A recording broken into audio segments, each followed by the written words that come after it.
बिस्मिल्लाहिर्रहमानिर्रहीम। आज की इस वीडियो में हम पढ़ेंगे एल्गोरिदम के बारे में। एल्गोरिदम लिस्ट ऑफ स्टेप्स होते हैं जो किसी भी प्रॉब्लम को सॉल्व करने के लिए यूज़ किए जाते हैं। फॉर एग्ज़ाम्पल, हमारे सामने एक प्रॉब्लम है और उस प्रॉब्लम को जब हम सॉल्व करते हैं तो हमें डिफरेंट स्टेप से गुजरना पड़ता है। वो डिफरेंट जो स्टेप्स हैं उनको एल्गोरिदम कहा जाता है। किसी भी प्रॉब्लम को सॉल्व करते हुए जो डिफरेंट जो स्टेप्स आते हैं उन स्टेप्स को एल्गोरिदम कहा जाता है। फॉर एग्जांपल, अगर हमने सॉफ्टवेयर बनाना है या किसी भी ऑर्गेनाइजेशन ने सॉफ्टवेयर डेवलप करना है तो उसके लिए सॉफ्टवेयर डेवलप करने से पहले जो स्टेप्स होंगे वो लिखने पड़ेंगे। उन स्टेप्स को एल्गोरिदम कहा जाता है और इन्हीं स्टेप्स को जब हम कंप्यूटर के अंदर इंसर्ट करेंगे तो वो प्रोग्राम बन जाएंगे और यही प्रोग्राम मिलके सॉफ्टवेयर बन जाते हैं। एल्गोरिदम क्या होता है जी? एल्गोरिदम वो लिस्ट ऑफ स्टेप्स होते हैं जो किसी भी प्रॉब्लम को सॉल्व करने के लिए यूज़ किए जाते हैं, या sequence of computational steps that transform the input into the output. यानी ऐसे स्टेप्स, वो प्रोसेस जिसके ज़रिए हम इनपुट को आउटपुट में कन्वर्ट कर सके, उनको एल्गोरिदम कहा जाता है। अब फॉर एग्जांपल, अगर हम एल्गोरिदम की एग्जांपल की बात करें तो एल्गोरिदम किसे कहा जाता है, ये कैसे डिज़ाइन होता है, या किसी चीज़ का, किसी भी प्रॉब्लम का अगर हमें एल्गोरिदम लिखना पड़ जाए तो अगर रियल वर्ल्ड में इसकी बात की जाए तो अगर आपको कोई कहता है हमने चाय बनानी है, ये कप ऑफ टी जो है वो प्रिपेयर करना है या मेक करना है या बनाना है, तो उसके लिए हमें कौन से स्टेप से गुजरना पड़ेगा। उसके लिए जो स्टेप्स हैं, उसके लिए स्टेप्स क्या होंगे? हम कप ऑफ वाटर लेंगे, उसको बॉईल करेंगे, उसमें शुगर ऐड करेंगे, उसमें हम टी बैग्स डालेंगे, तो हमारी जो है वो जो टी है वो रेडी हो जाएगी। तो ये जो स्टेप्स थे, बॉयल किया हमने वाटर को, उसके बाद हमने नेक्स्ट स्टेप किया, शुगर इसमें ऐड की, फिर नेक्स्ट स्टेप किया हमने उसमें टी बैग्स जो है वो उसमें इंसर्ट किया, टी बैग उसमें डाल दिया। तो ये जो स्टेप्स थे जिससे हमारी जो टी है वो रेडी हुई, ये जो लिस्ट ऑफ स्टेप्स है इनको समझ लीजिए ये एल्गोरिदम है। तो ये रियल वर्ल्ड में इसकी एग्जांपल थी। अब अगर हम प्रैक्टिकल लाइफ में अगर हम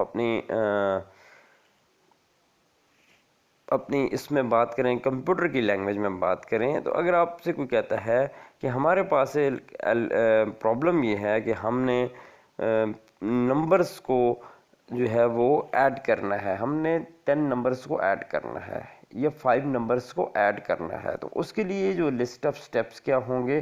पहले तो वो 5 नंबर्स हमें पता हों, वो 5 डिजिट्स पता हों जिनको हमने ऐड करना है।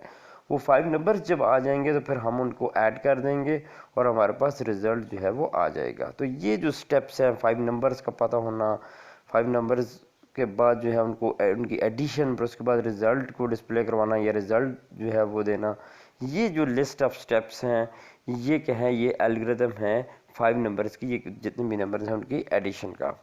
अब फॉर एग्जांपल हमारे पास एक प्रॉब्लम है जो कि यहाँ पे गिवन भी है, आप स्लाइड में देख सकते हैं कि हमारे पास एक प्रॉब्लम है जी, 20 नंबर्स हैं, हमने उनकी एवरेज फाइंड करना है।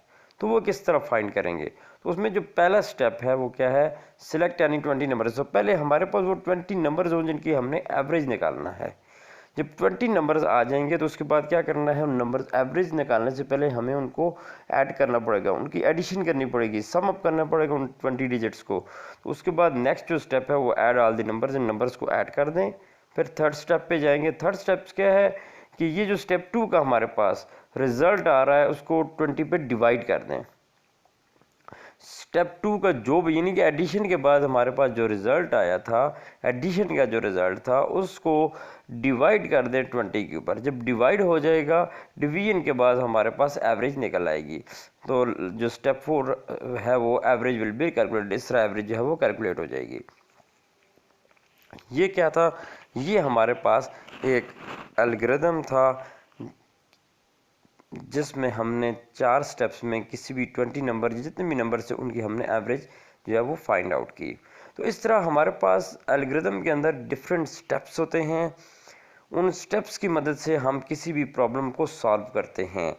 एल्गोरिदम का प्रॉब्लम सॉल्विंग के अंदर क्या रोल है, ये आपका फर्स्ट क्वेश्चन है, फर्स्ट लॉन्ग क्वेश्चन कि what is algorithm and what is the role of algorithm in problem solving. तो एल्गोरिदम किसे कहते हैं? Algorithm step by step solution of a problem. किसी भी प्रॉब्लम है हमारे पास, उसके लिए जो स्टेप बाय स्टेप जो होते हैं उनके पास, उसमें जो स्टेप्स होते हैं सोल्यूशन के लिए, वो क्या होते हैं? वो एल्गोरिदम कहलाते हैं। एल्गोरिदम की मदद से हम इनपुट को आउटपुट में कन्वर्ट कर सकते हैं। हम इनपुट्स जो हमारे पास इनपुट होगा, गिवन इनपुट होगा, जो गिवन प्रॉब्लम होगी, उसका एक सॉल्यूशन हम डेवलप कर सकते हैं, उसका सॉल्यूशन डिज़ाइन कर सकते हैं, उसका आउटपुट हम जनरेट कर सकते हैं या प्रोड्यूस कर सकते हैं।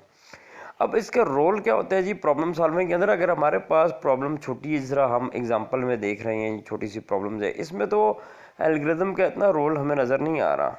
लेकिन अगर हमारे पास प्रॉब्लम जब बड़ी हो जाती है, कम्प्लेक्स हो जाती है, तो उस बड़ी प्रॉब्लम को, लार्जर प्रॉब्लम को या कम्प्लेक्स प्रॉब्लम को फिर छोटे छोटे मॉड्यूल में, छोटे छोटे टुकड़ों में, छोटे छोटे हिस्सों में डिवाइड किया जाता है।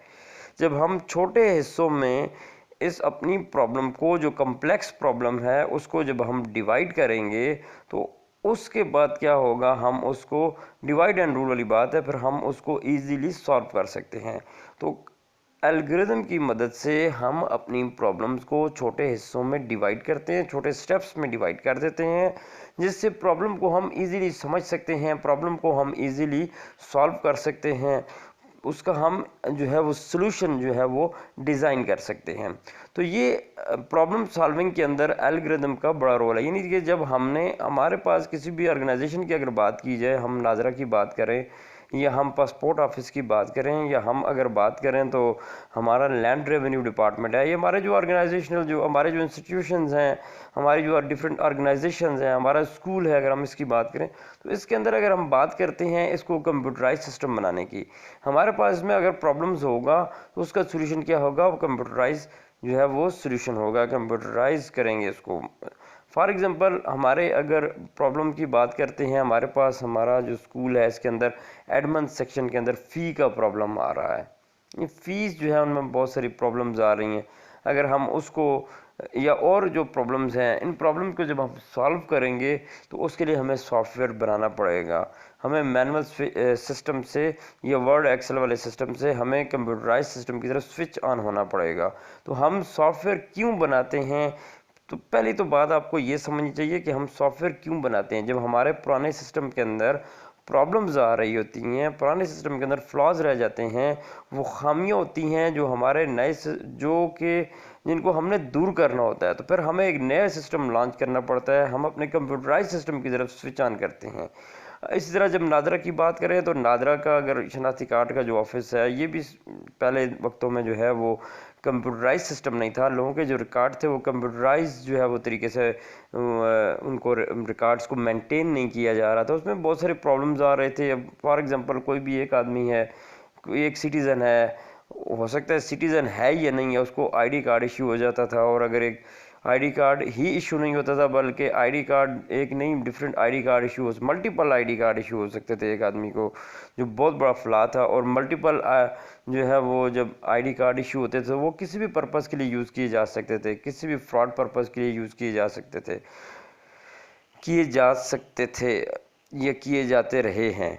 तो उसके बाद अगर हम बात करें पासपोर्ट ऑफिस की, जब पासपोर्ट ऑफिस का सिस्टम कंप्यूटराइज नहीं था, हमारे जो है वो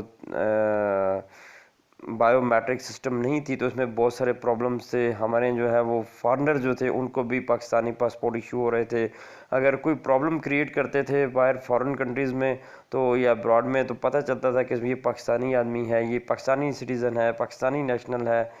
तो बाद में जब हमारी जो एजेंसीज थी उसको जब सर्च आउट करती थी, उसको जो हेल्प आउट करती, उसको देखती थी, उसको तो पता चलता था कि ये आदमी जो है, ये जो सिटीज़न है, ये पाकिस्तानी सिटीज़न नहीं है, ये फॉरेन नेशनल था। किसी न किसी तरीके से उसने जो है वो पासपोर्ट जो है वो यहाँ से गेट कर लिया है। तो ये प्रॉब्लम्स थी। इसके अलावा भी बहुत सारे प्रॉब्लम्स थी।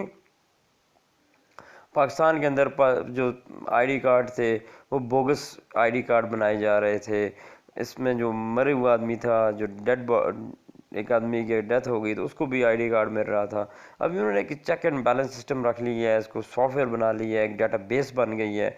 तो जब भी हम किसी सिस्टम के अंदर जब फ्लॉज बहुत ज़्यादा आ जाती हैं तो फिर उस सिस्टम को जो खामियां हैं उनमें जो डिसएडवांटेजेस हैं उनको दूर करने के लिए फिर हमें कंप्यूटराइज सिस्टम की तरफ स्विच ऑन होना पड़ता है, मूव ऑन होना पड़ता है, स्विच करना पड़ता है। तो जब हम कंप्यूटराइज सिस्टम की तरफ उसका सॉफ्टवेयर डेवलप करते हैं, उसकी डेटाबेस बनाने लगते हैं, तो सबसे डेटाबेस हम डायरेक्ट कंप्यूटर के ऊपर बैठ के नहीं पहले बनाने शुरू कर देते। सबसे पहले हम जो है वो अपनी प्रॉब्लम को डिफरेंट स्टेप्स में डिवाइड करते हैं। पहले हम एल्गोरिथम डिज़ाइन करते हैं, फिर फ्लो चार्ट बनता है, उसके बाद जो है वो हम उसका सॉफ्टवेयर जो है वो डिज़ाइन करते हैं। तो सॉफ्टवेयर क्यों बनाया जाता है? जब कॉम्प्लेक्स प्रॉब्लम हो जाती है किसी भी ऑर्गेनाइजेशन की, जो सिस्टम की जो प्रॉब्लम्स होती हैं, अगर छोटी ऑर्गेनाइजेशन है उसमें प्रॉब्लम इतनी नहीं है, लेकिन बड़ी ऑर्गेनाइजेशन है उसमें प्रॉब्लम्स बढ़ती जाती हैं। अब फॉर एग्जांपल एक छोटी शॉप है तो उसमें कोई प्रॉब्लम नहीं है, लेकिन अगर एक बड़ा मार्ट है, सुपर मार्केट है, वहाँ पे रिकॉर्ड्स किस तरह मेंटेन होंगे? वहाँ पे कंप्यूटराइज रिकॉर्ड मेंटेन होंगे। वहाँ पे जो है प्रॉपर जो है इसका सॉफ्टवेयर डेवलप किया जाता है, प्रॉपर जो है वो सॉफ्टवेयर के ज़रिए सारा कुछ मेंटेन होता है। तो वहाँ पे इसका जो है वो सॉफ्टवेयर बनता है। तो पहले ये देखना है कि छोटी ऑर्गेनाइजेशन है, प्रॉब्लम नहीं है, फिर तो हम मैनुअल सिस्टम से ही जा रहे हैं, वो ठीक है, वेल एंड गुड। लेकिन अगर ऑर्गेनाइजेशन के अंदर प्रॉब्लम्स बढ़ती जा रही हैं, ऑर्गेनाइजेशन का जो है वो कैपेसिटी बढ़ती जा रही है, रिकॉर्ड जो है वो मैनुअली सही तरह मैनेज नहीं हो रहे, तो फिर हमें मूव ऑन होना पड़ता है सॉफ्टवेयर की तरफ या कंप्यूटराइज सिस्टम की तरफ। जब हम कंप्यूटराइज सिस्टम की तरफ मूव ऑन होते हैं, स्विच करते हैं, तो फिर हमें एल्गोरिथम, सबसे पहले उस प्रॉब्लम के एल्गोरिथम डिज़ाइन करना पड़ता है, एल्गोरिथम लिखना पड़ता है। उस एल्गोरिथम के बाद फिर हम जो है उसका फ्लो चार्टिंग करते हैं और उसके बाद उसका सॉफ्टवेयर डेवलप किया जाता है। तो एल्गोरिथम जो है इसको आज हमने बड़ी डिटेल से डिस्कस की है, एक एग्जांपल भी ली है एल्गोरिथम की। उसके बाद जो है एक छोटी सी एग्जांपल ली है, कल हम मज़ीद इंशाल्लाह इसके ऊपर बात करेंगे एल्गोरिथम की एग्जांपल के ऊपर, ताकि आप लोगों को एल्गोरिथम जो है वो डिज़ाइन करने आ जाए। बाकी इसमें इंग्लिश का इतना इशू नहीं है, इंग्लिश की कोई मिस्टेक नहीं है। आपने किसी जो रूल्स हैं उनको फॉलो नहीं करना, जिस तरह आपने लैंग्वेज में, प्रोग्रामिंग लैंग्वेजेस के अंदर रूल्स को फॉलो करना पड़ता है, वहाँ पे कोई, यहाँ पे कोई रूल्स नहीं है। तो आज के लिए बस इतना ही। Thank you very much.